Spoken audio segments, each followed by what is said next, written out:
Get my notes fired back up here. And by the way, I forgot my cards, so when this goes up, it's 35 minutes. Okay, cool. And then when the water balloons come flying out. This is stop. Okay. No water balloons. No water balloons. I forgot the Nerf gun too. Okay. All right. I am Michael Dorian, and I got a few veterans in this group, but I'm going to be talking about my experience with formal education and the lack thereof. My experience at university wasn't super positive. I came into it with a lot of development-specific experience and not a lot of other academic experience. So I was failing classes that were unrelated to what I was doing, and I wasn't being challenged in classes that were related to what I was doing because I'd been practicing for years, and it was first semester type stuff. I did take public speaking, so I guess if this talk is bad, that's how you know you really shouldn't go to college. It was overall, the reason why I didn't stick with college wasn't so much like a practical decision about what's the best step forward for my future. It was overall that it was a psychologically unhealthy environment for me. But there are a lot of reasons why you might want to go it your own. College is expensive, or so I've heard. College takes a long time, and if you have alternatives, it's always worth looking into those. So I'm going to talk about a few things that college provides, the services that it enables you to have a career, and how you can do those without a degree. So, college provides structure, grades, due dates, a curriculum. I feel like a really underappreciated resource that provides a lot of structure is books. So that's a good one. I haven't heard anybody else recommend books for a long time, but I really like them. Chapter of contents is like a whole syllabus in there, When I was teaching myself development, I pretty much used books. I Googled things, and I didn't read books cover to cover. I would open them up, look through the table of contents, read to where I wanted to, and then I would kind of just pick up a few things from the end of the book here and there. And there's boot camps. Boot camps are very popular. I haven't actually done those. I think they're the most similar option to taking to a formal education, but they are much faster, much less expensive. Let's see. Structure also involves grading, and that can be a difficult thing to provide for yourself, to know whether something is good enough. And I found that projects I made myself, it was really useful to make something that people could use. I went for video games. Video games, you know if they're good because people will play them for more than a couple minutes. So I wrote a game, it's just like Pong with little gravitational little dots, and it interferes with the trajectory of the ping pong ball. I think that video games are a really solid project idea, project category for exercising your skills, because people have to be able to look at your program and actually use it, and that involves testing it with users, and it gets you close to having a really solid portfolio project. So yeah, portfolios are pretty much the best way to prove that you know what you're doing if you don't have a degree. Education is largely about proof.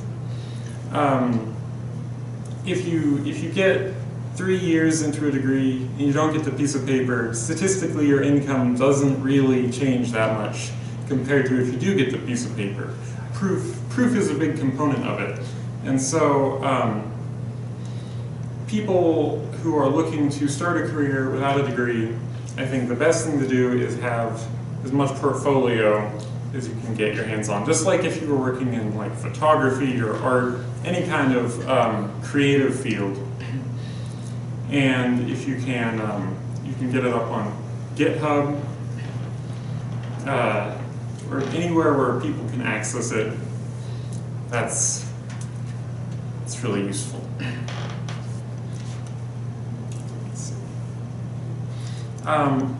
Portfolio projects, so you want something that people can use.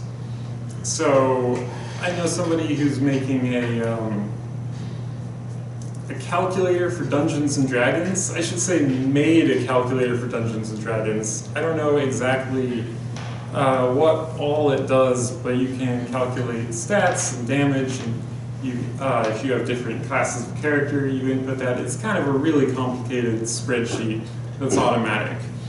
And it's always on progress because there's always more neat things to add to it. And anything that people can use, anything that people can get their hands on, I think is really valuable. The biggest question I've gotten from people wondering how to get a career is, when do I start applying for jobs? When do I know enough that I can start, that I can go to an interview and not embarrass myself, I suppose. I think that people almost universally underestimate how close they are. There could be some exceptions, but it's really easy to think that you don't know enough because you don't know everything, and you're not going to know everything until you get out there and you have, well, ever, but you're not gonna be a professional until you are a professional. I didn't ever make the call to say my side projects are good enough, I should start applying. Somebody told me to. So if you can show professional developers your portfolio projects, maybe you can get a push in the right direction. But I'd say if you can make something that works, if you can go from nothing to anything with an interface that does something, that's a pretty good time to start applying. Yeah, that's pretty much the basics of a portfolio project. If you get that far, you can start applying to jobs.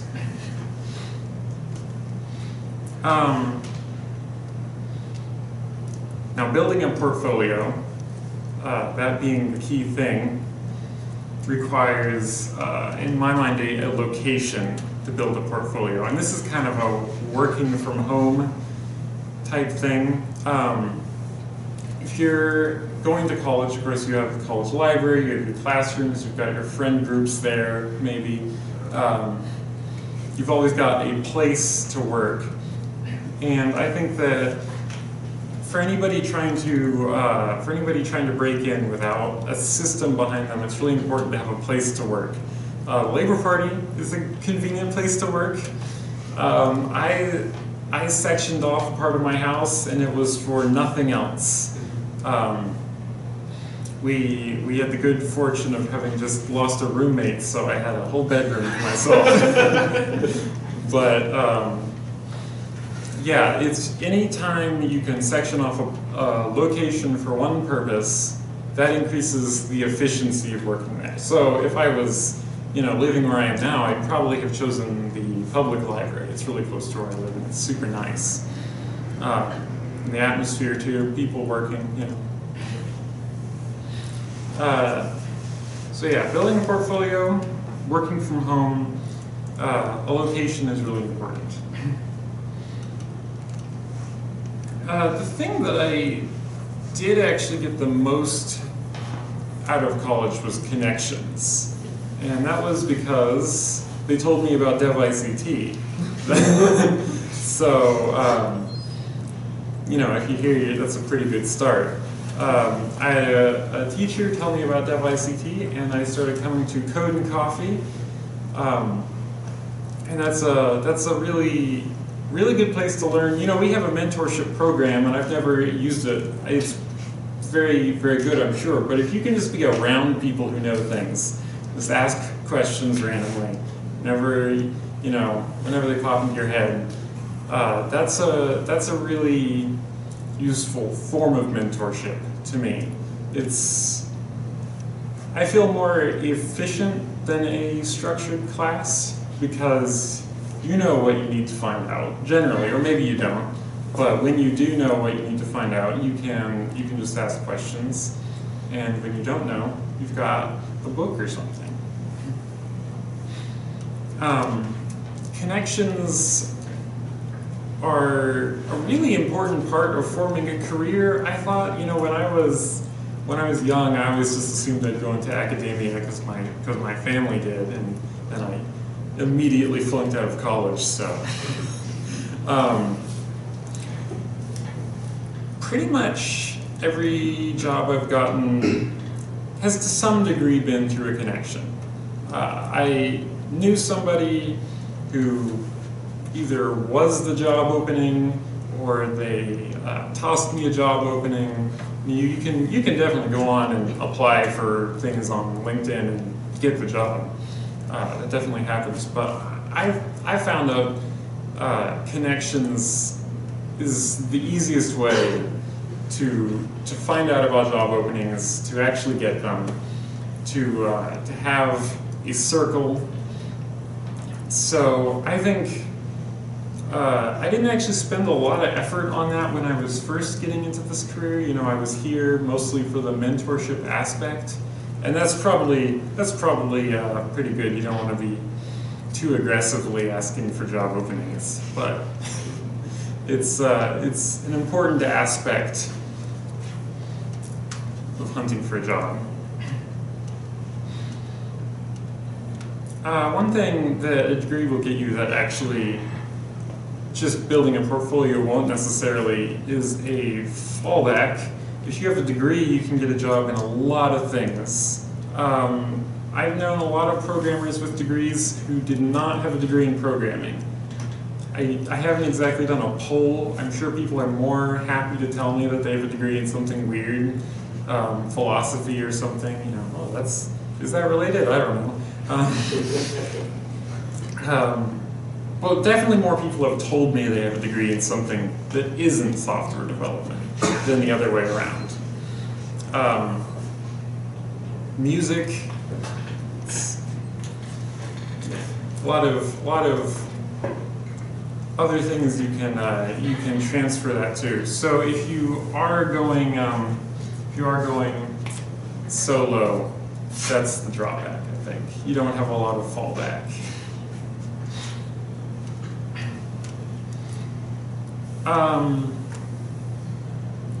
I think a difficult thing about trying to get a job solo, trying to go from nothing to a career, is that it feels socially acceptable to spend 4 years at college. It doesn't necessarily feel socially acceptable to spend 4 years holed up in your basement or wherever. And I think a big part of the problem in that regard too is people who had the good fortune to start when they were 12, you know? If you can get, 8 years of low efficiency just learning on the weekend or whatever, and that's worth a couple of years of working hard. And so you can get to be an adult, and you can have that or not, depending on luck. As far as I'm concerned, that was a different person who made those decisions. I've definitely known people who thought that it was too late for a career change into tech, who were very wrong. I think 4 years is a good amount of time to have in your mind if you're trying to learn a new skill from the bottom up. You know, when you go to college, of course, they're doing other things. Take a whole bunch of classes. Most of the ones in your major are going to be in the last 2 years. So maybe you can beat the time, but if you've got a lot going on, you know. And when I was working on it, not as a teenager, I did work on programming as a teenager, which was helpful. When I was an adult working on it, I put in 30 to 40 hours a week. And I know usually when people are asking me about being a software developer, that's where I lose them. It's like, yeah, I you know, didn't really do much else, you know, just studying, working on games, generally closer to 30 hours a week. I think 40 is a lot for learning. And I had a schedule that, you know, was pretty simple. Just wake up, eat, and work until the clock got to a certain time, which is a lot like, actually, that's basically working a job. I had, the good fortune to be somewhat able to afford existence without working a lot of hours, partly because I wasn't going to college.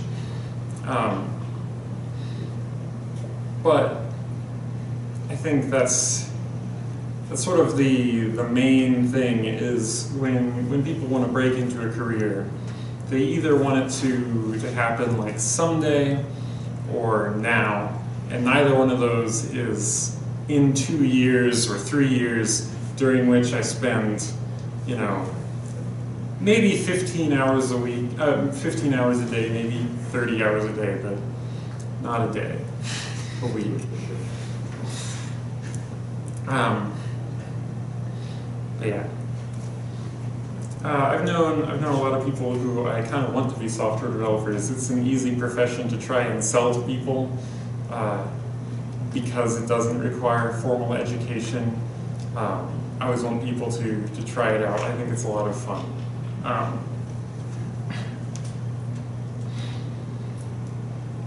Let's see.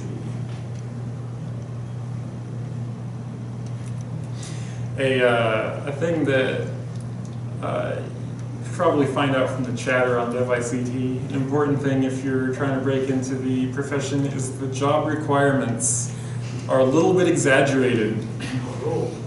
We like to talk about the ones where you need like 5 years of experience in a framework that's existed for 1 year.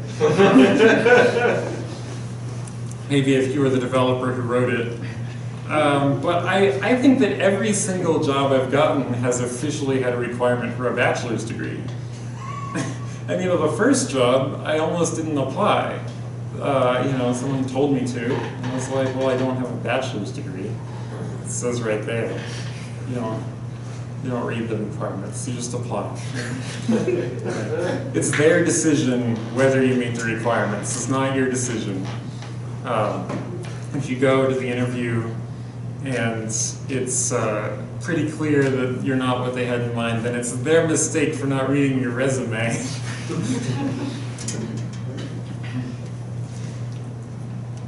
Let's see.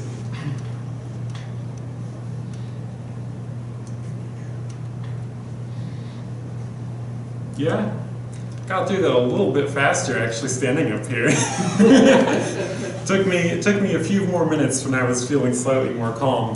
But does anybody have any questions? I know we've got a few veterans in the room, but We'll hit the real first question. So you mentioned something interesting about having a degree and getting a software development job. You would be more likely to get a job in software dev if you had a degree.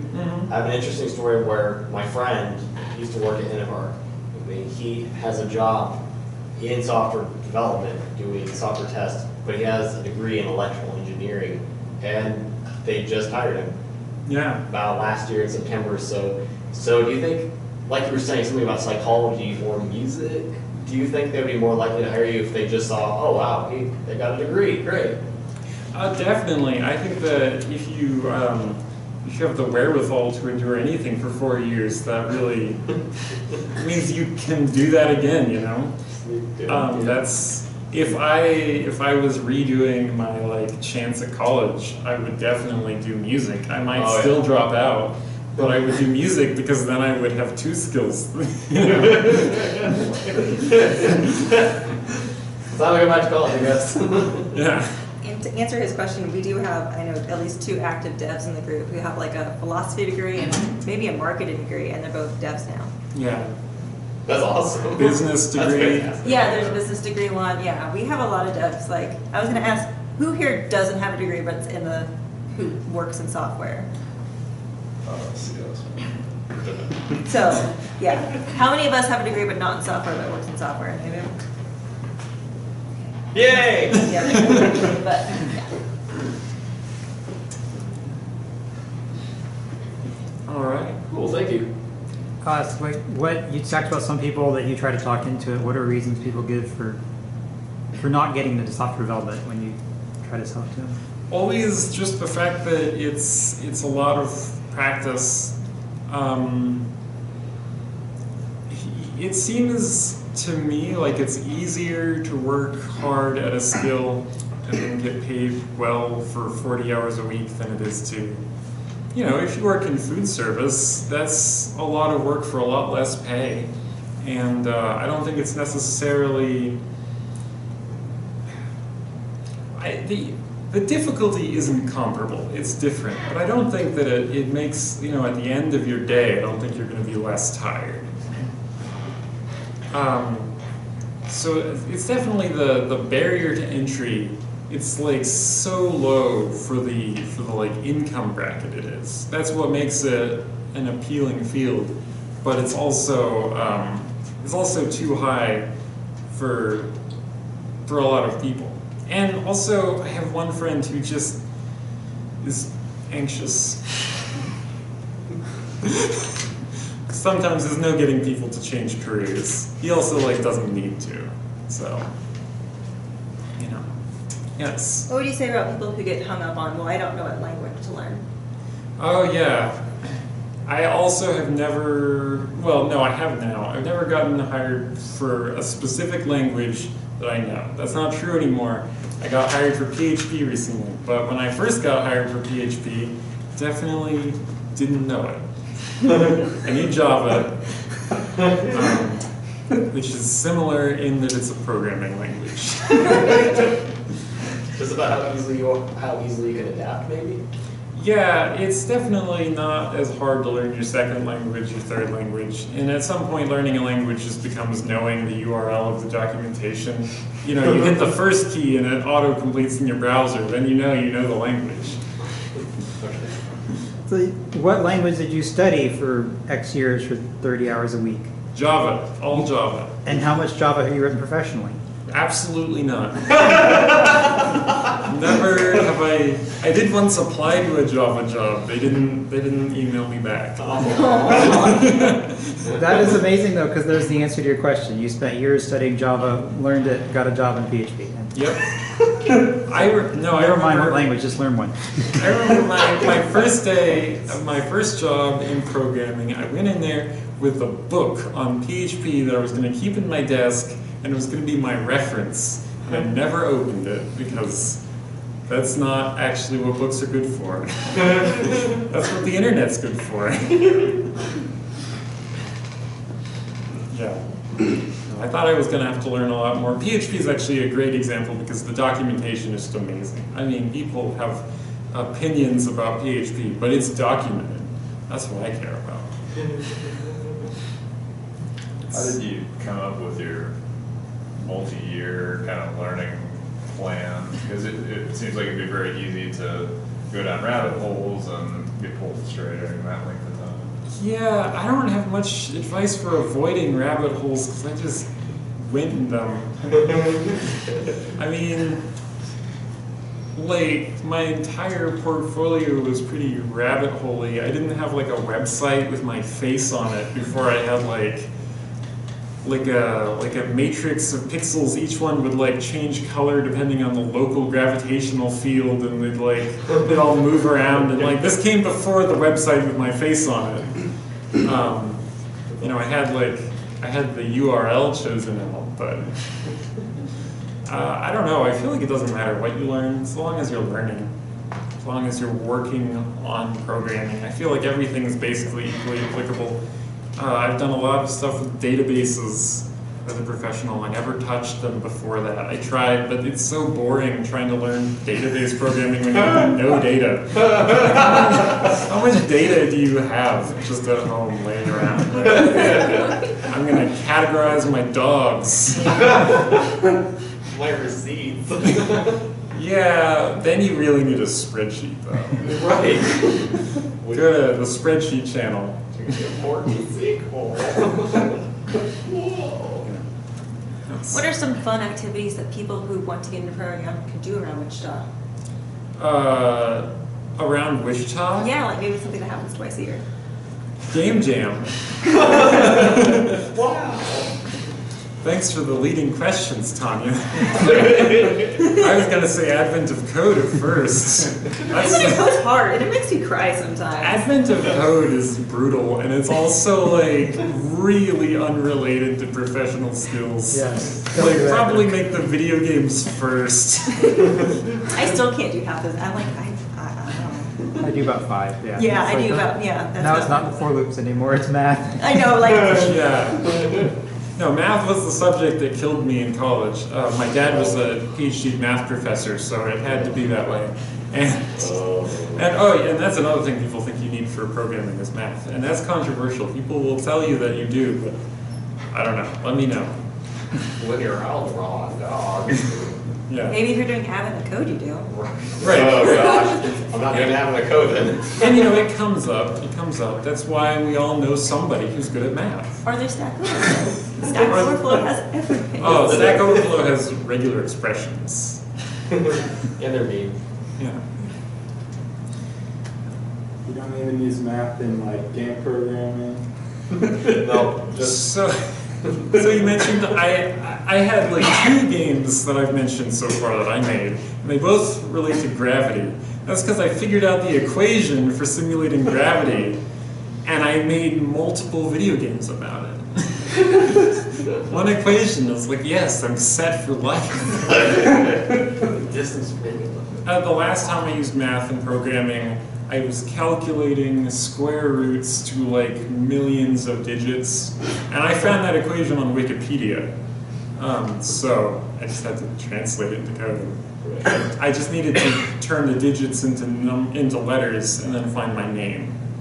I never did. My name was too far out there. My computer crashed. It tried for like literally 5 days.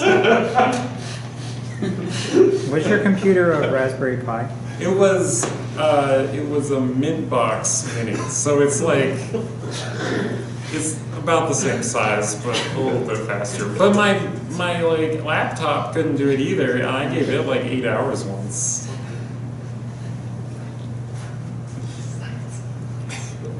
That was a fun project. Any more questions? All right. Thank you very much.